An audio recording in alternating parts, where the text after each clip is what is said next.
Titao, sur des terres où la résilience trouve tout son sens.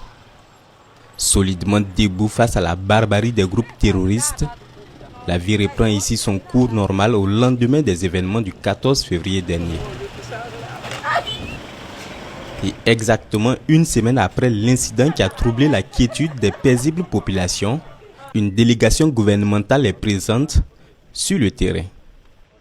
Mandatée par le Premier ministre et le chef de l'État, le capitaine Ibrahim Traoré, la délégation est là pour s'imprégner de la situation et toucher du doigt les réalités sur place. La délégation, conduite par le ministre de la Sécurité, traduit la compassion et toute la solidarité des plus hautes autorités de l'État.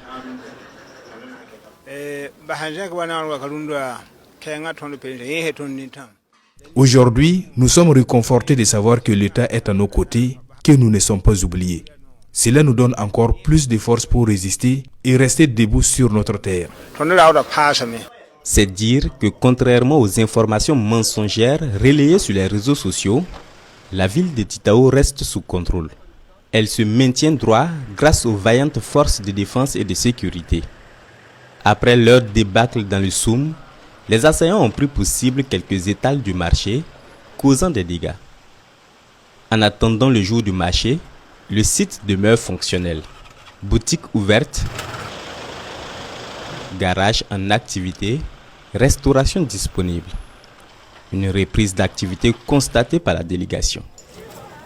Tant que les forces combattantes sont là, nous aussi, nous resterons. C'est pourquoi, après l'incident, nous sommes de nouveau revenus au marché pour poursuivre nos activités.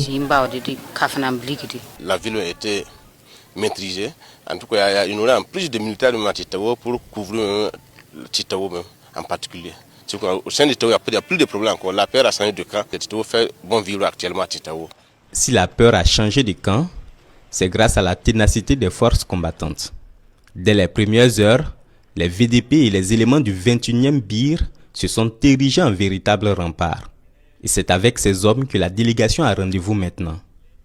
Sur la base du bataillon, l'équipe gouvernementale est briefée sur la situation sécuritaire dans cette partie du Burkina Faso. Suite à l'incident, l'ennemi a fait face à une unité très engagée, à des hommes très déterminés. La riposte a été de taille et des dégâts énormes ont été infligés à l'ennemi. En témoigne le butin qui nous a été présenté. Donc nous avons profité de cette sortie pour les féliciter et les encourager pour tout le travail fort appréciable qu'ils abattent sur le théâtre des opérations, notamment à Titao ici. Outre cet important lot de matériel récupéré, il y a ceux détruits lors des confrontations. Des traces visibles de la puissance de feu déployée par les vaillantes forces, au sol comme dans les airs. La visite du jour sur les terres de l'intrépide VDP combattant Ladji Yoro sert également de cadre pour faire le point des besoins dans plusieurs secteurs clés de développement.